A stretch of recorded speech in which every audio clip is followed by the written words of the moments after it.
Hey there, welcome. This video will give you an overview of interactive charts found on the Call Graphs page. These charts show data about outgoing calls made within all your SIP accounts. The data displayed includes the call status, duration, and answer seizure rate. In your My CommPeak account, you can access the Call Graphs page from the VoIP Services tab in the main menu. Select the time range and click Search. Alternatively, you can click on preset time ranges in each graph. The call status graph visualizes the number of calls by call status, such as answered, busy, no answer, canceled, or failed. Hover over the graph to see details for specific dates. The duration of calls graph shows the average call duration daily.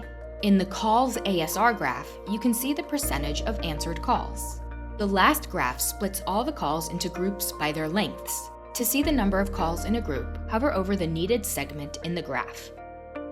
Thank you for watching, and good luck!